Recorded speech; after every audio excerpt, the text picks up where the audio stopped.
Palavra da salvação. Glória a vós, Senhor.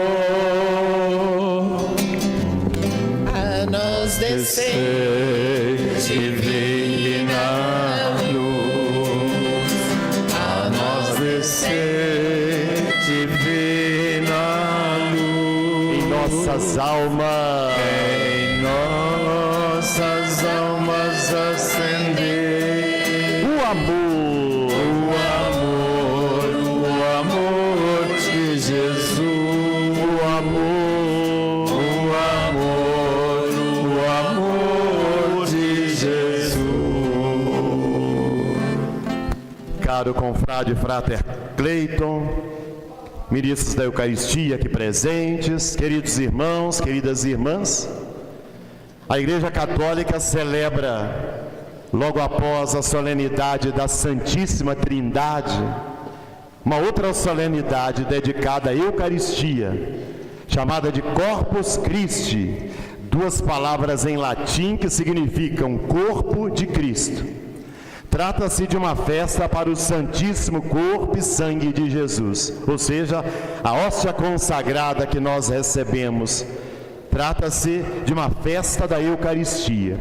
Como é que começou essa festa? Como é que é a história dela? Começou com uma religiosa, que depois foi canonizada e é reconhecido como santa, chamada Juliana. Ela era uma religiosa de muita devoção à Eucaristia, de muito amor à Eucaristia, e ela teve uma visão, um sonho de uma lua cheia, mas que estava cheia apenas pela metade. Metade da lua era muito clara, brilhante, a outra metade era muito escura.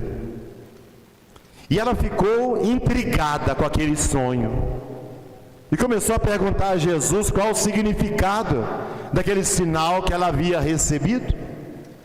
E em oração, Jesus disse para ela que aquela lua, metade brilhante, metade escura, significava a igreja, com toda a sua riqueza espiritual, toda a sua espiritualidade, a parte brilhante, mas que faltava uma festa para a Eucaristia, faltava uma grande solenidade dedicada especificamente a Jesus na Eucaristia.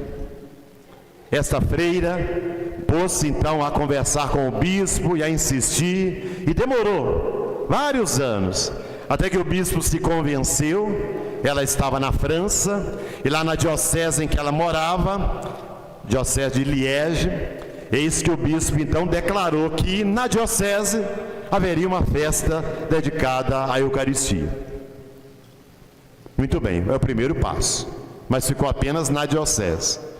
Tempos depois, um padre que estava em crise vocacional e em crise espiritual começou a duvidar da presença de Jesus na Eucaristia. Foi a Roma para lá, no Vaticano, poder celebrar e ao mesmo tempo tentar um resgate da sua fé. Voltando para casa, ele parou numa cidadezinha perto de Roma e lá foi celebrar a missa. E ainda diante daquela incredulidade e achando que nem tinha valido a pena andar tanto, viajar tanto, procurando resgatar a fé, quando ele estava celebrando a missa e tomou a hóstia nas mãos, na hora de dizer as palavras, isto é o meu corpo, começou a sair sangue da hóstia, sangue mesmo. E ele ficou muito assustado, foi para a sacristia e o sangue começou a cair pelo chão, saindo da hóstia que ele tinha nas mãos. E ali foi o grande momento em que ele então voltou a crer nessa presença real de Jesus na Eucaristia. Como estava perto do Vaticano, o Papa o chamou, houve pesquisa do sangue, constatou-se, e aí o Papa declarou essa festa não seria apenas para a diocese lá da França, mas seria para o mundo inteiro. E a partir então desse milagre eucarístico é que foi criada a solenidade de hoje, a solenidade do corpo e sangue de Jesus. Ora, para nós católicos, a hóstia consagrada é a base da nossa fé, é o centro da nossa espiritualidade católica. Não se pode ser católico sem acreditar na presença real de Jesus na Eucaristia. Para nós, é o ponto mais alto da vida cristã, é agora, quando nos reunimos como igreja, para celebrarmos o mistério maior da nossa fé, que é a Eucaristia, o corpo e o sangue de Jesus. Para nós é o momento mais importante em que você, que durante esse feriado teve suas atividades, quando você estava se dirigindo aqui à Igreja Santa Cruz, você veio trazendo para essa missa suas preocupações, problemas, decisões a tomar, dificuldades que está vivendo, dores, mas trouxe também alegrias, vitórias, conquistas, qualidades que você tem. Tudo isso veio com você. E ao chegar aqui na igreja e celebrar a Eucaristia, você oferece tudo isso que compõe a sua vida no altar do sacrifício. Você oferece, é o sacerdócio comum dos fiéis. E o sacerdote, que preside a Santa Missa, acolhe tudo aquilo que cada um de vocês trouxe e oferece ao Pai, oferece a Deus. Ora, Deus nos dá como alimento o próprio Filho dele, na hóstia consagrada, para que você, se alimentando do corpo, sangue, alma e divindade de Jesus, ao voltar para casa, ao sair daqui da igreja, possa voltar com força, coragem, firmeza, segurança, confiança, fé, para enfrentar os desafios da sua vida. Então veja, a missa, a Eucaristia é o momento da chegada, é o momento da partida. Você chega trazendo a sua vida e ao oferecer você recebe Jesus, volta para a vida novamente de forma diferente, fortalecido. Por isso que eu não me canso de dizer em toda missa que eu presido, ninguém deveria sair da missa do mesmo jeito que entrou. Nenhum católico deveria sair das portas da igreja da mesma maneira que entrou para celebrar a missa. E a razão é simples: celebrar a missa é celebrar a presença real de Jesus. Quando a gente se encontra com Jesus, ninguém permanece a mesma coisa, do mesmo jeito. Sempre a gente se modifica em algum ponto da vida. Então, se em algum momento você sai da igreja do mesmo jeito que você entrou, alguma coisa está errada. E o erro não está com Jesus, o erro está com você. Ou chegou atrasado na missa, já chegou lá na leitura, nem pegou a liturgia da palavra, ou ficou distraído, ou a cabeça voando, pensando em outras coisas. Ou seja, estava presente fisicamente aqui, mas seu coração estava longe, seu interior não estava aberto. Então aí você vai sair igual entrou. E tem aqueles que podem vir à missa e sair até piores do que chegaram. É aquele católico que vem à missa, mas fica vigiando a vida dos outros.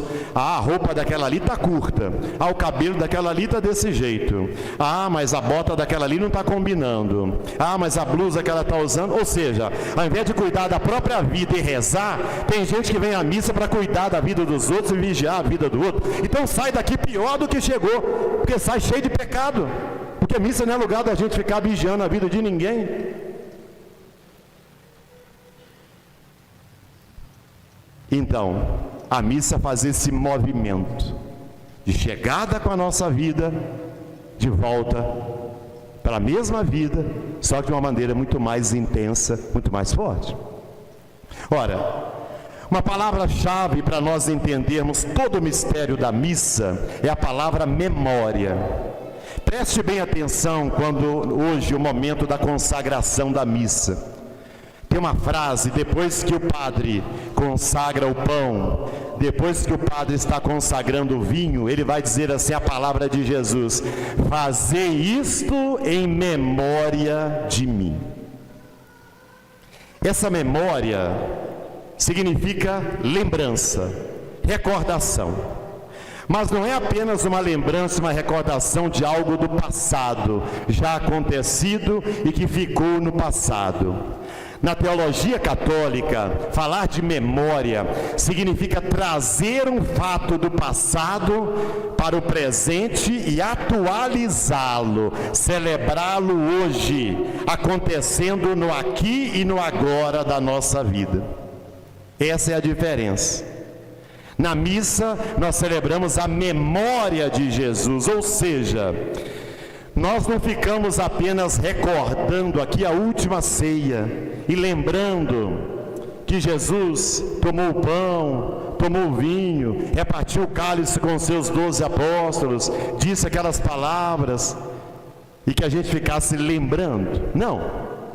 Toda a missa é memória, ou seja, é a celebração da paixão, da morte, da ressurreição de Jesus, que acontecem naquela hora que a missa está acontecendo, agora. Ou seja, nós não ficamos recordando um fato acontecido há mais de 2000 anos. Nós trazemos esse fato para hoje, em nossa história, em nossa vida, e celebramos Jesus entregando a sua vida hoje, Jesus morrendo na cruz hoje, Jesus ressuscitando hoje. Atualizamos.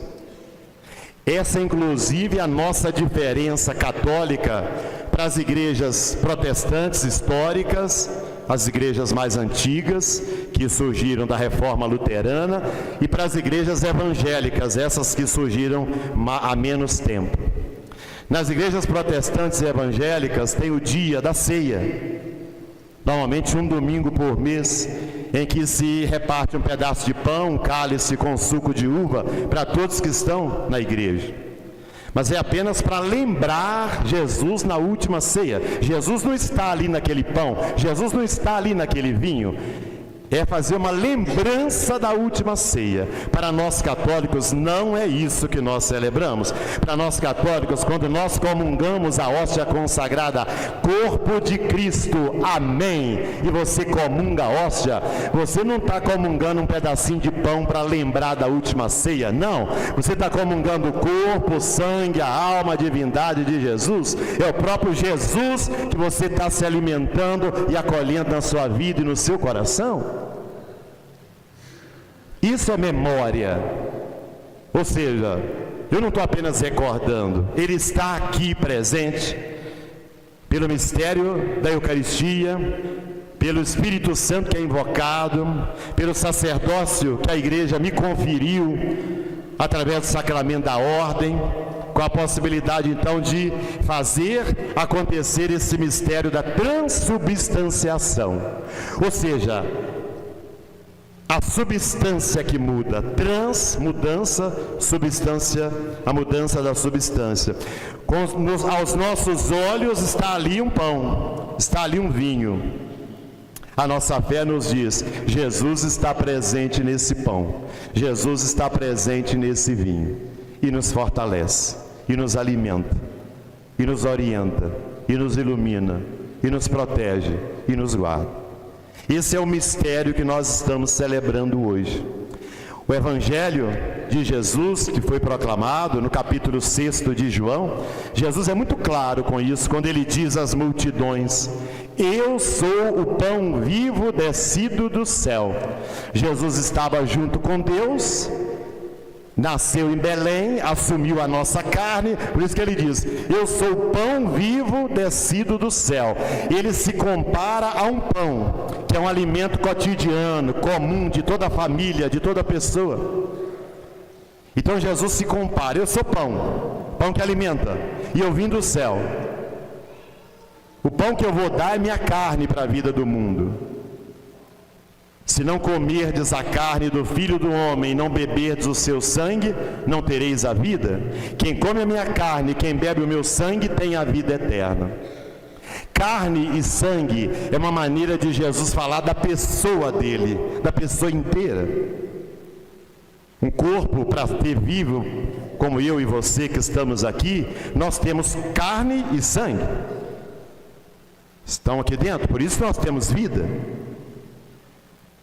Quando Jesus diz, vocês têm que comer a minha carne e beber o meu sangue, ele não está dizendo que nós temos que ser canibais.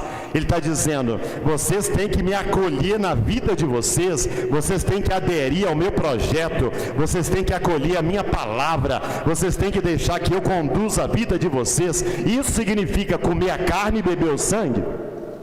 É uma forma metafórica, simbólica de dizer, da pessoa de Jesus inteira. A minha carne é verdadeira comida, meu sangue é verdadeira bebida. Quem come a minha carne e bebe o meu sangue, permanece em mim e eu nele.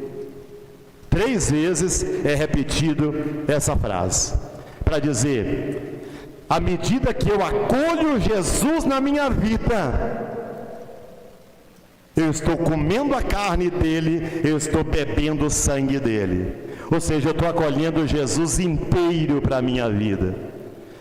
E quando eu acolho Jesus a vida inteira dentro de mim, na minha vida, eu tenho a vida eterna, que é o próprio Jesus que está comigo agora.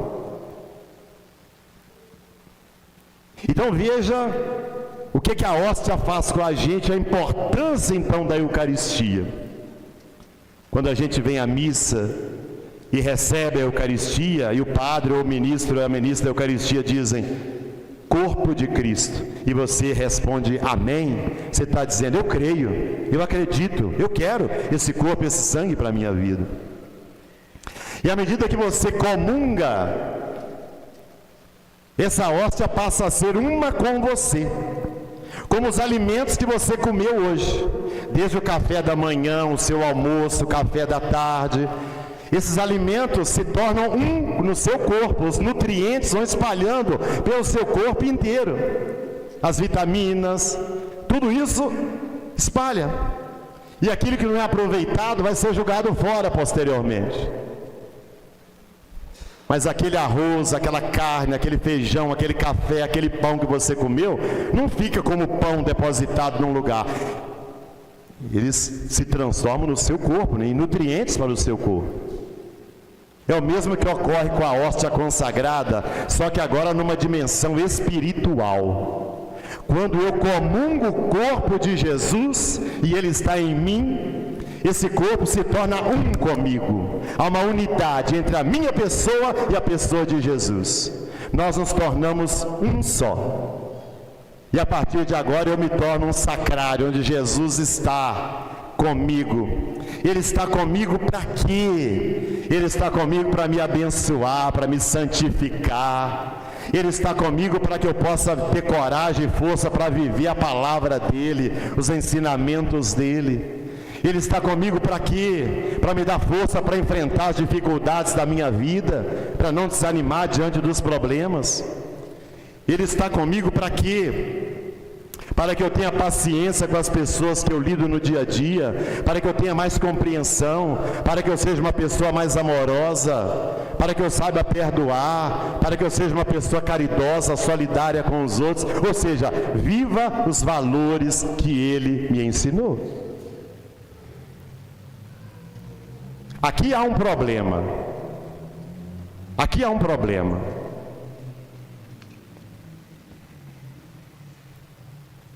Nós vamos encontrar católicos que comungam no outro domingo, comungam no outro domingo, comungam no outro domingo, mas não se transformam, mas não se convertem, mas não mudam.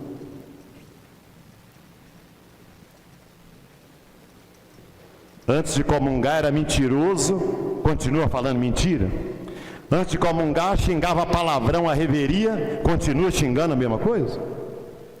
Antes de comungar era viciado na pornografia, depois que comunga, continua. Antes de comungar era uma pessoa grosseira, indelicada, mal educada, violenta, agressiva. Depois que comunga, continua a mesma coisa. Antes de comungar, era egoísta, individualista, só pensava em si. Comunga e continua a mesma coisa. Antes de comungar, era orgulhosa, soberba, autoritária, mandona. Comunga e continua a mesma coisa. Tem um negócio errado. Tem um negócio errado. São pessoas que não se deixam transformar por Jesus e se tornam verdadeiros depósitos de hóstia. Isso é forte, hein? O grande perigo de nós católicos é nos tornarmos depósito de hóstia. Ou seja, eu vou jogando hóstia, mas não tem mudança de vida, de mentalidade, de coração. Eu não me torno uma pessoa nova. Eu repito os mesmos erros a vida inteira. Meu temperamento não muda, meu coração não transforma, meu gênio não amolece. E eu continuo comungando.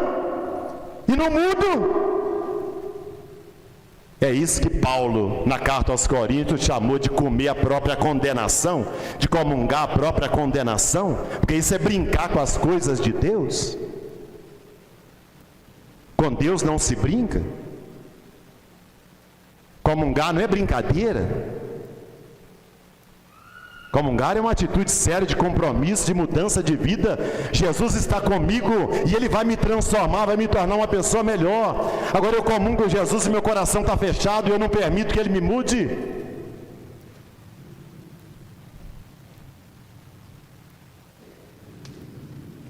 Essa hóstia não faz o efeito que ela deveria fazer em mim. E não é por causa de Jesus, é porque eu estou totalmente fechado à graça de Deus. Então nem comungar eu deveria, porque eu não estou aberto. O que significa essa comunhão para mim? Então hoje é um dia de nós pensarmos em nossa relação com a hóstia consagrada. Pense nisso. Você tem sido um depósito de hóstia ou você realmente tem deixado a hóstia transformar a sua vida?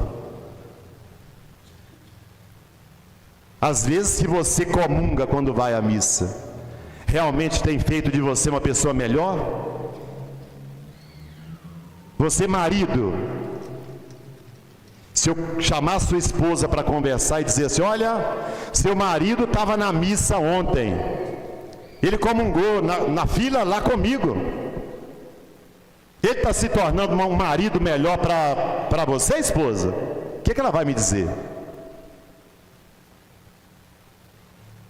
E se eu fosse na sua casa, mulher, esposa, e dissesse para o seu marido: olha, sua mulher estava ontem lá na igreja Santa Cruz, estava na fila que eu estava distribuindo a hóstia, e ela comungou, ela está se tornando uma esposa mais atenciosa, carinhosa, acolhedora, capaz de dialogar com você, sim ou não?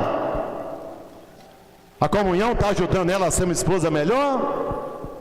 O que ele me responderia sobre você?